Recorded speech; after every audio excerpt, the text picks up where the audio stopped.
Hello and welcome to a Starcraft 2 commentary video with Gom Jabbar, that's me. And this is going to be a PvT.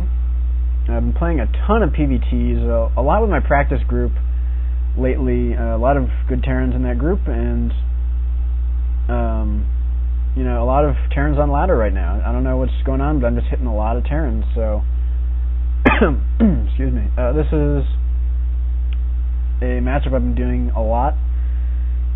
Now, we saw in a recent video that I did the modern charge lot Archon style with a late Colossus transition, and I really love that style, but lately I've just been trying out the old style Colossus builds again, because I've been seeing it a lot in the pro tournament scene, and it seems to have resurfaced, oddly. I think it's actually, funny enough, a sort of response to Charge Lot Archon. If I can go on a diatribe for a minute, Charge Lot Archon mid-game was kind of a response to the heavy Marauder style that was a response to the Colossus style. And to gateway units in general, I guess. Marauders are just super good. And so to counter the Marauders, Colossus are making lots of Charge Lots and Archons, and everything's awesome and great.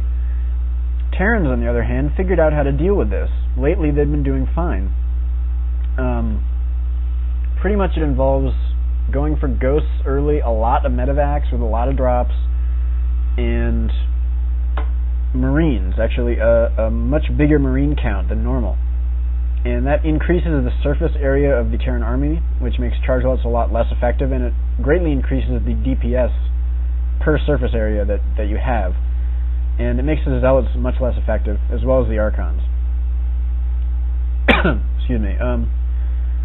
So, as a response to that, against so many Marines, Protosses are going back to Colossus. And you know what? I think it's great. It really drives the strategy of the game. So, notice what I'm going to see here when I scout. I have to sack this probe, and I just see a wall in with no gas here, but of course you could have gas on the other one. So basically what I know is, typically when Terran walls in like this, what they want to do is some kind of all-in. I'm thinking he's going to do the 1-1-1 all-in. And on the other hand, he could be expanding fast, which is actually what he's doing in a very risky manner. He's putting it on the low ground. So my response to either of these builds is going to be my own fast Nexus.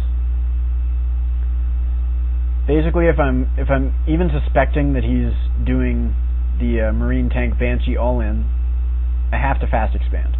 I have to. Because right now there's no reliable way to stop it on one base, and if you go robo gate in order to spot it, and he does this one Rax expand, you're way behind.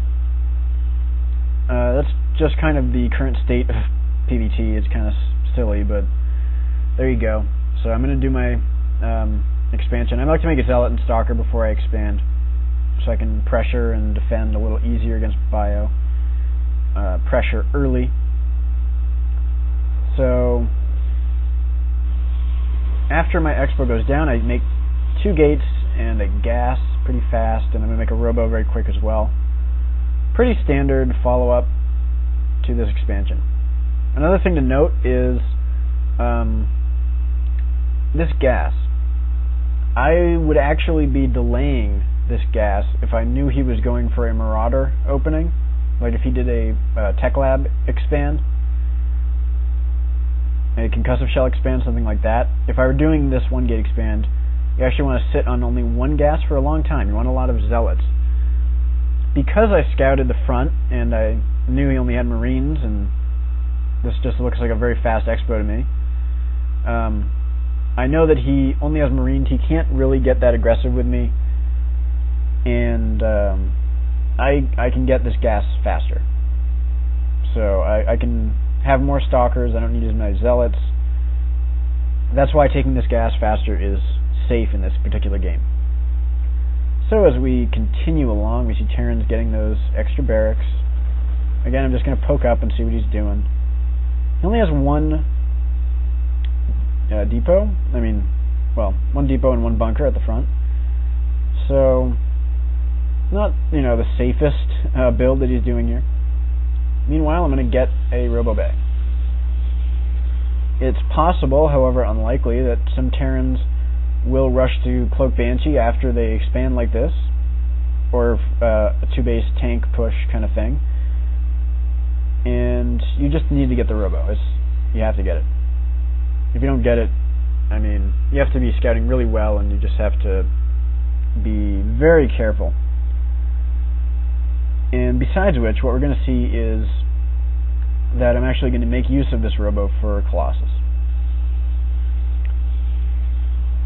So, probe-wise, I'm a little ahead because I've been chrono boosting. Another response to seeing the fast expo is you should chrono boost probes a lot, as you can see me doing here, because his expo will be very slightly faster, but even so, you want to make use of your chrono boost, and he can't really pressure you early, so you've got to spend chrono boost on something, and probes are a great resource to have, obviously.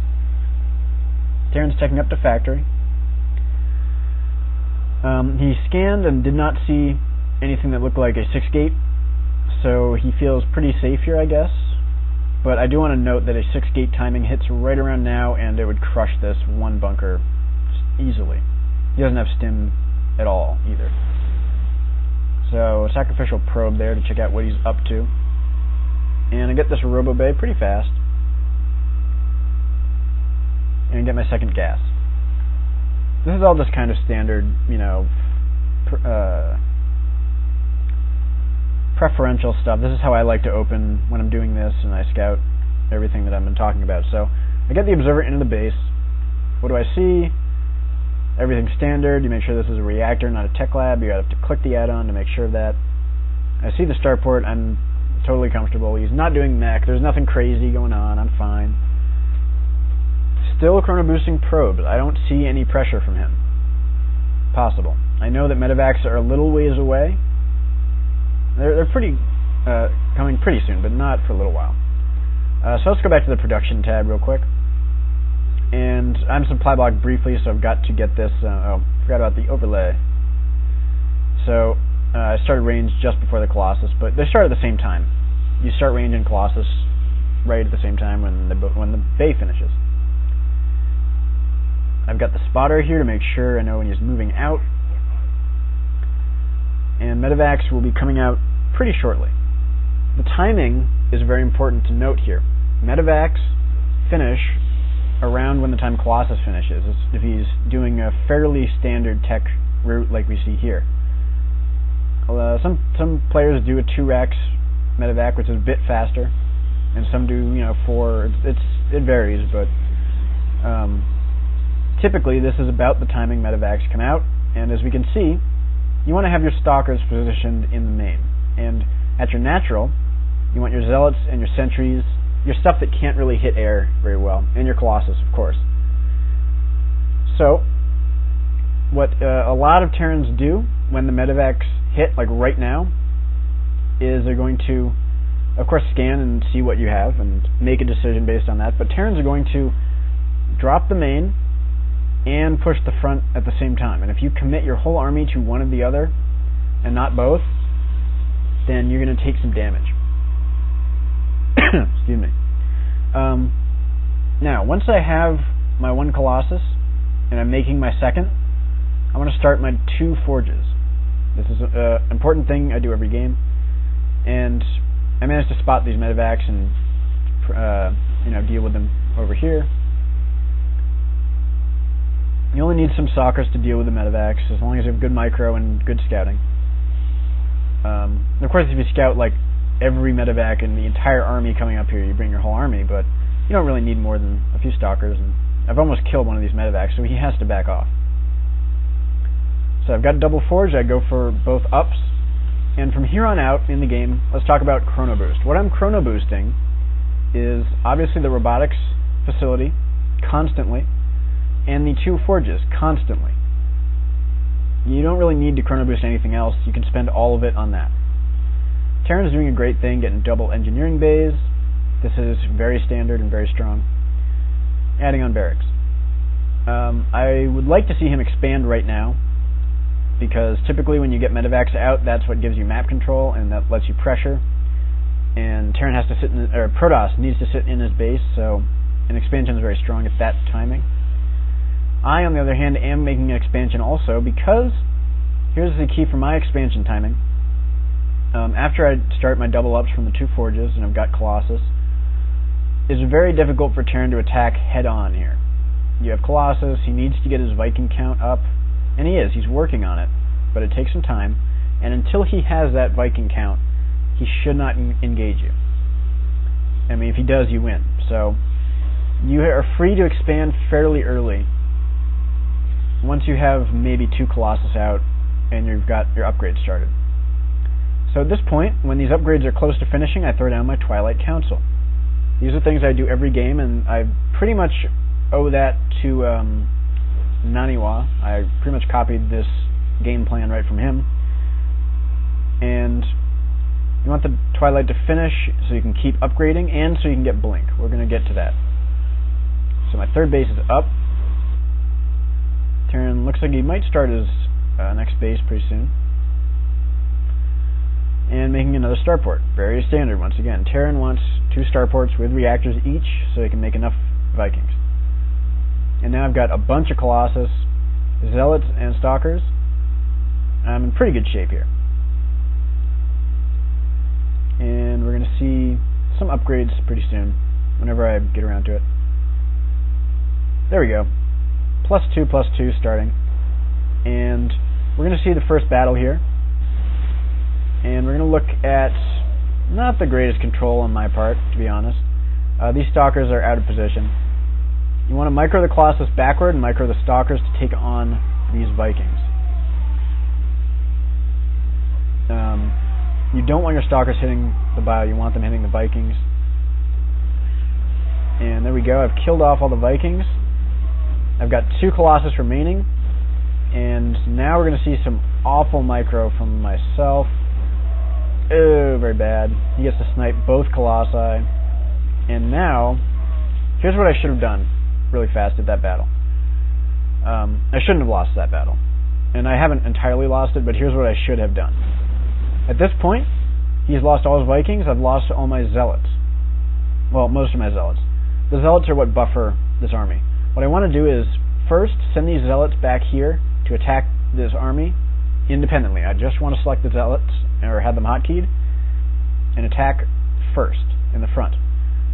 Obviously, my Colossus have to be far in the back, and I want to force field right through the middle of his bio, like right there. I don't want to force field it right in front because the Zealots can't hit, and I don't want to force field way behind because then he runs in and snipes the Colossus. Now force field right in the middle so the Zealots kill the front line, the front maybe third of his army. The Stalkers outrange most of this stuff, and the Colossus have free reign to attack safely. So I run up this ramp and I force field it, and well, maybe then he snipes my third, so I think force fielding right here is probably best.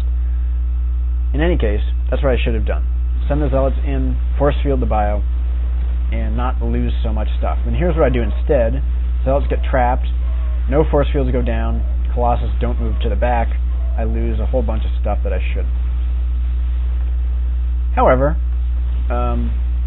it's not that big a deal, actually, which is kind of funny.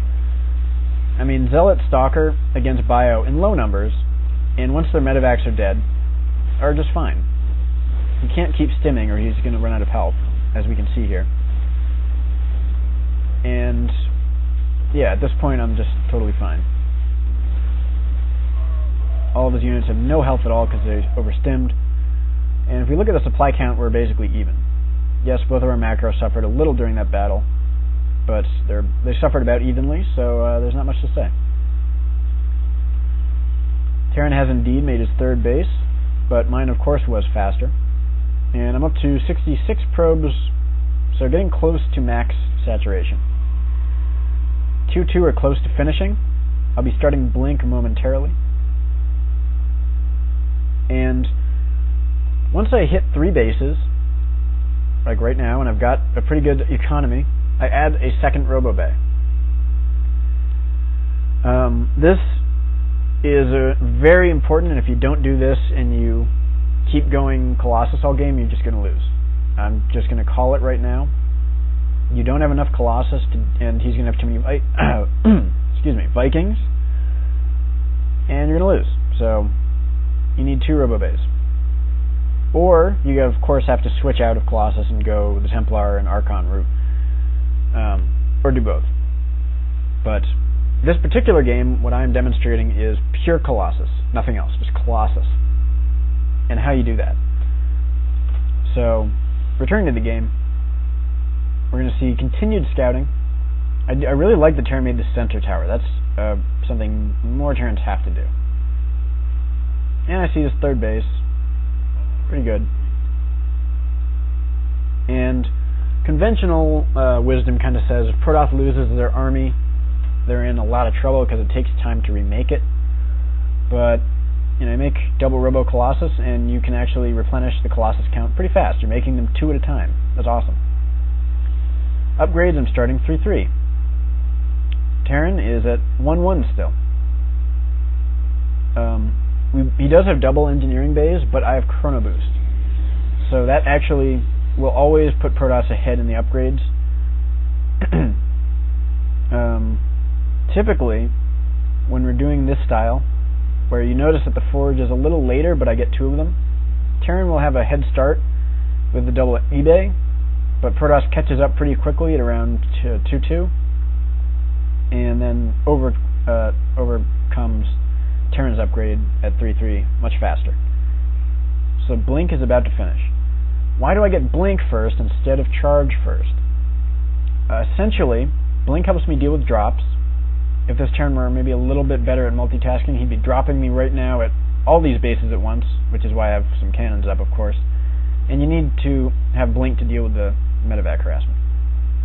It helps immensely. Next, I want to deal with Vikings.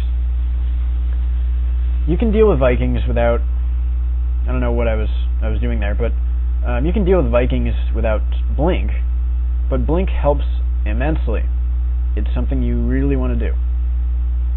So, now that I've got this scary Colossus count and I have Blink, it's about time to take another base. My main's going to dry up soon.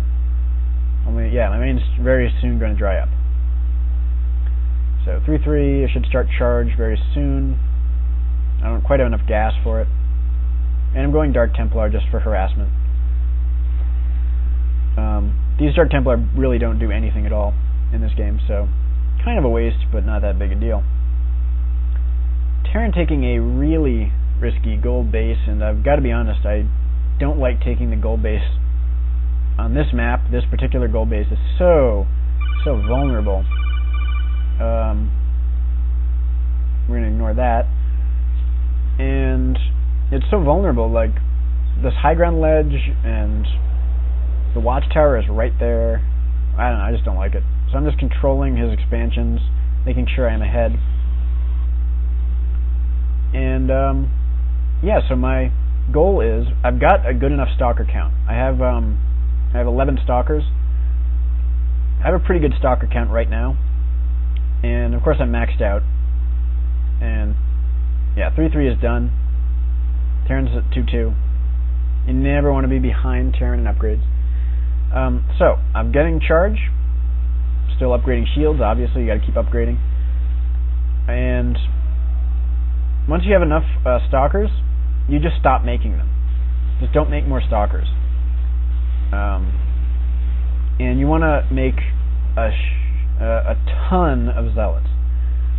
Essentially, and we're going to see my computer slow down right here, but yeah, I'm going to blink underneath the Vikings. And my Colossus are going to be doing not target firing, which is really bad. So I'm just going to lose this engagement pretty badly here, but I'm going to force field a little bit. And it's really good to try and snipe these Vikings. So, you might look at this and say, oh, that's terrible, you lost that engagement, what's wrong? That was awful. I could have done much better. I could have target fired with the Colossus instead of having them fire it, down here. I had like 2 Colossus that weren't participating in the battle, essentially. But thanks to my double robo, during that battle I cleaned out his Vikings, pretty much. And I've got 2 Colossus ready to go, and I've got 2 more very soon. Perna boosting them, of course. And yeah, once I just have my Stalkers. Notice I didn't lose any Stalkers. This is the same amount that I had before. Okay, I lost 1 Stalker. 11 down to 10. You got to use those Stalkers to pick off the Vikings at every opportunity. Those are super important. You want to trade Stalkers for Vikings if it comes to it, but obviously you save the Stalkers if you can. So that the ultimate goal is you're going for Charge Lot Colossus against pure bio with no Vikings. That's what you want. That's the situation you want to create. And notice now, I'm actually, all my sentries pretty much died. I've got 1 sentry left. Once you hit late game, like right now, you don't need sentries. You want Charge Lots to buffer and attack the bio, forcing it to run away. You want your Stalkers to be killing the Vikings, and your Colossus to be dealing the damage on all the bio. So again, it's really easy to harass this base, and he can't mine from it. I don't know why he took this base. It's kind of dumb. Not to belittle my opponent, of course. I'm just saying it's a very questionable choice. And I'm taking another base. Terran is not dropping. He should be. Look how quick and easy this path is up here to drop. So I'm at 313, very good upgrades. Terran's at 2-2. And he's going to start his upgrades now. So notice, I've got Colossus coming in 2 at a time. He's actually adding in more starports because he needs those Vikings. It's getting a little ridiculous. Typically, the Protoss at this point will be adding in High Templar. And what I'm actually going to do is just add some Stargates. I don't know why, I just sort of did it on a whim. And I'm not going to use it before the game ends, so ignore the Stargates. Just forget about them. They don't matter. Finally, yeah, I've got Colossus coming 2 at a time. I've got my Stalker count where I like it, and I've got Zealots, and during this battle I'm just actually reinforcing with my Zealots. I should have a proxy pylon up here, actually, but it's not important. So I'm going to pause it real fast before this engagement, and notice 200-200 army when you're Protoss is really favored for you over Terran. And why is this? It's because of the gateway warp-in mechanic. So let me explain. When you're maxed and you engage in a big battle and you lose a bunch of supply, Terran just has to load up Marines and Marauders and all of his barracks, and then they're done 30 seconds later. Protoss instantly remaxes from all of his gateways very close to the battle. So Protoss essentially just gets like a free round of units, or not free of course, but it's a faster round of units than Terran. And so Protoss can remax much faster. So that's really important. And that's why once you hit this situation, you obviously want a ton of gateways. And now we're going to see some of that battle micro I'm talking about. The Charge Zealots are going to get in. Terran has to kite away from the Charge Zealots. We're going to blink the Stalkers underneath the Vikings in just a second here. There we go. Stalkers get under the Vikings. Bad Colossus micro yet again. And I mean, we're just going to see that it doesn't even matter that my micro is terrible. And walking my Colossus right into the bio, it just doesn't matter because check it out. Colossus, Colossus, Colossus, Colossus. They just don't stop coming. And the Charge Lots are doing tons of damage. The Stalkers are actually doing a lot.